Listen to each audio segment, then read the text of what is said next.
सबको जय मसीह की परमेश्वर के नाम की महिमा हो। आज हम देखेंगे भजन संहिता 139 और इसका उर्दू में शीर्षक है खुदावंद का इल्म हकीकी, अर्थात परमेश्वर का सिद्ध ज्ञान।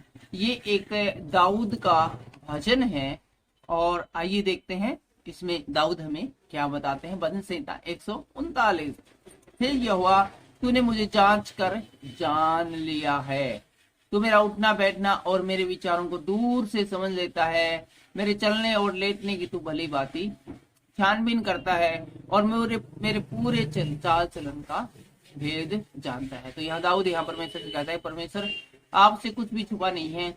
आप मेरे बारे में सब कुछ जानता है। कब उठता हूँ, कब जागता हूँ, कहाँ जाता हूँ, क्या मेरे हाथ पैर हरकत करते हैं, सब कुछ आपकी नजर में हमेशा रहता है। हे यहोवा, मेरे मुंह में ऐसी कोई बात नहीं जिसे तू पूरी रीति से नहीं जानता हो। मेरे बोलने से पहले ही जानता है कि मैं अभी क्या बोलने वाला हूँ। और तूने मुझे आगे पीछे से घेर रखा और अपना हाथ मुझ पर रखे रहता है। चारों ओर से मैं आपकी निगरानी में रहता हूँ। यह ज्ञान मेरे लिए बहुत कठिन है। यह गंभीर बात मेरी समझ से बाहर है। मैं तेरे आत्मा से भागकर किधर जाऊं और या तेरे सामने से किधर भागूं। तो यह दाऊद कहता है कि ऐसी कोई जगह नहीं है कि मैं आपसे बच कर या थोड़ी देर छुप कर रह सकूं। यदि मैं चाहूं कि मैं थोड़ी देर आपकी निगाह से ओझल होना चाहता हूं तो ये पॉसिबल नहीं है। आगे दाऊद हमें बताते हैं कि किस किस प्रकार से वो आपसे छुपना चाहे तो वो नहीं छुप पाएगा। यदि मैं आकाश पर चढ़ूं तो वहां पर भी है। यदि दाऊद कहता है आकाश में चला जाऊं रॉकेट में बैठ के तो वहां पर भी तू है। और यदि मैं अपना बिछौना अधोलोक में बिछाऊं तो वहां पर भी तू है। यदि मैं पाताल में चला जाऊं तो वहां पर भी तू मिलेगा। और यदि मैं भोर की किरणों पर चढ़कर समुद्र के पार जा बसूं तो भी तू वहां मिलेगा। समुद्र की दूसरी तरफ भी तू पाया जाएगा और तू वहां भी अपने हाथों से मेरी अगुवाई करेगा और मेरे दाहिने हाथ से मुझे पकड़े रखेगा। यानी कहने का मतलब जहां कहीं भी जाऊंगा वहां तू मेरी अगुवाई करेगा, मुझे देख लेगा और मुझे अपने हाथों से मेरी अगुवाई भी करेगा, मुझे ज्ञान सिखाएगा, मेरी हेल्प करेगा, मेरे साथ रहेगा।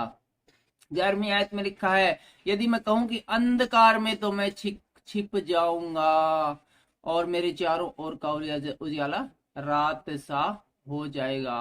और अंधकार में मैं चाहूंगी छुप जाऊं, चाहे कितना भी अंधकार हो, फिर भी यदि मैं किसी घोर अंधकार में छुप जाऊं तो वो आपकी नजरों में बिल्कुल ऐसा दिखेगा जैसे कि दिन का उजाला हो जाएगा। और तो भी अंधकार तुझसे नहीं छिपाएगा। रात तो दिन की तुल्य प्रकाश देगी, फिर भी अंधेरा है वो तुझसे नहीं छिपाएगा। अंधेरा किसी से छिपा लेगा। हम कहीं किसी छुपना चाहते हो तो किसी अंधेरे जगह पर चले जाएंगे, ढूंढ ढांड कर चले जाएंगे। ढूंढने वाला यदि उनके पास टॉर्च नहीं होगी, बैटरी नहीं हो तो भी अंधकार तुझसे न छिपाएगा, क्योंकि तुम्हारे लिए अंधियारा और उजियाला एक ही समान है। कोई फर्क नहीं पड़ता परमेश्वर के लिए कि कहाँ रात है और कहाँ दिन है, उसे सब कुछ दिखता रहता है। जिस प्रकार की एप्पल का फोन होता है, आईफोन होता है, उसके लिए कोई फर्क नहीं कि अंधेरा है या उजाला है, वो अंधेरे में भी देख लेता है। और इसी प्रकार से परमेश्वर भी अंधेरे और उजाले में देख लेता है। अंधेरा स्वयं कह देगा जी ये यहाँ पर छुपा हुआ जी। परमेश्वर को देख के, जब पीछे भजन संहिता में हमने पढ़ा था, जब पृथ्वी ने परमेश्वर को देखा तो वो कांप गई। पहाड़ों ने जब परमेश्वर को देखा तो वो मोम की तरह पिघल गए। इतना शक्तिशाली परमेश्वर है, उसके सामने कोई ठहर नहीं सकता है। तो आप और मैं चाहे परमेश्वर से थोड़ी देर के लिए छुपना चाहे तो कदापि उससे छुप नहीं सकेंगे। सपोज करो एक बिल्डिंग में 1000 सीसीटीवी कैमरे लगे हैं और उस बिल्डिंग में हम छुपना चाहें तो कैसे छुपेंगे। हर कैमरे के ऊपर हर कैमरा हम पे कोई ना कोई कैमरा उनमें से हम पे नजर रखेगा। ऐसे ही परमेश्वर के सीसीटीवी कैमरे हम पे नजर रखते हैं। और 13वीं आयत कहती है, मेरे मन का स्वामी तो तू है, तू मुझे माता के गर्भ में रचा। मेरे मन का स्वामी तू है, तूने मुझे माता के गर्भ में रचा। माता के गर्भ में रचने वाला कौन? परमेश्वर। मैं तेरा धन्यवाद करूंगा इसलिए कि मैं भयानक और अद्भुत रीति से रचा गया हूँ। तेरे काम तो आश्चर्य के है और इससे मैं भली भांति जानता हूँ। और यहाँ पर कहता है दाऊद कि मैं अद्भुत रीति से रचा गया हूँ और तेरे काम आश्चर्य के, इसलिए मैं तेरा धन्यवाद करूंगा। जब मैं गुप्त में बनाया जाता और पृथ्वी के नीचे स्थानों में रचा जाता था तब मेरी हड्डियां तुझसे न छिपी थी। जब मेरा निर्माण हो रहा था, जब मैं माँ के पेट के गर्भ में था, एक एक हड्डियां मेरी बन रही थी, मेरा शरीर बन रहा था, तो उस समय से मैं तेरी निगाह में, उस समय से तुझ पर मेरी निगाह है। तेरी आंखों ने मेरे बेडौल तत्व को देखा, और मेरे सब अंग जो दिन दिन बनते जाते थे, वे तेरे रचे जाने से पहले तेरी पुस्तक में लिखे हुए थे। और सब कुछ आपकी पुस्तक में लिखा हुआ था कि मेरा निर्माण किस रीति से, किस प्रकार से करना है।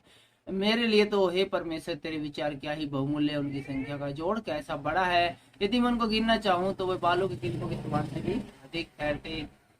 जब मैं जाग उठता हूँ तब भी तेरे संग रहता हूँ। 19वीं आयत में लिखा है, हे परमेश्वर निश्चय तू दुष्ट को घात करेगा, हे हत्यारों मुझसे दूर हो जाओ। और कहता है कि मुझे पूरा विश्वास है कि जितने भी जो मेरे दुश्मन है या आपके दुश्मन है उनको तू नष्ट करेगा। और हे हत्यारों मतलब प्रभु यीशु मसीह के मार डालने वालों, हे परमेश्वर की आज्ञाओं को मार डालने वालों, हे शैतान के दोस्तों मुझसे दूर हो जाओ, क्योंकि वे तेरी चर्चा चतुराई से करते हैं और तेरे शत्रु तेरा नाम झूठी बात पर लेते हैं। कुछ लोग प्रभु जी आपका नाम तो लेते हैं, अपने आप को मसीह तो बताते हैं, लेकिन वो चतुराई से करते। जब उन्हें आपसे कुछ लेना देना हो तभी वो आपकी बातें करते हैं, या फिर संडे को फॉर्मेलिटी पूरी करने के लिए, या दूसरे लोगों को दिखाने के लिए कि हम मसीह हैं, चर्च में आते हैं। वो दिल से मसीह नहीं है, वो तुझसे अंतर आत्मा से जुड़े हुए नहीं है। बड़ी ही चतुराई के साथ वे कहते हैं जय मसीह की जी, प्राइज द लॉर्ड, लेकिन अंदर से उनका ध्यान कहीं और ही है। और तेरे विरोधियों से रूठ न जाऊं, हे यहोवा क्या मैं तेरे विरोधियों से बैर न रखूं और तेरे विरोधियों से रूठ न जाऊं। यहाँ से कहते हैं जो शैतान है उसके आप दुश्मन हो, मैं भी उसका दुश्मन हूँ, और जो आपसे प्यार नहीं करते आप भी उनसे प्यार नहीं करते और मैं भी उनसे प्यार नहीं करता हूँ।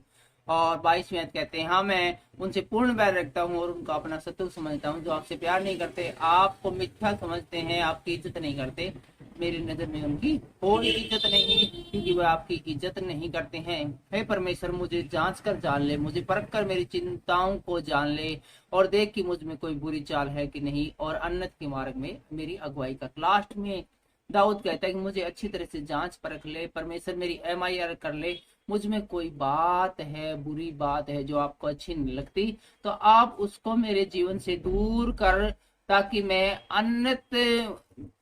अन्नत मार्ग में जाते हुए तू मेरी अगुवाई कर। अर्थात सड़क के रास्ते पर मैं जो जा रहा हूँ वहां तू मेरी अगुवाई कर, मुझे बता मैं किस प्रकार से तेरे पास पहुंचूं और सड़क में पहुंचूंगा, जीवन की पुस्तक में किस प्रकार से मेरा नाम है वो बना रहेगा।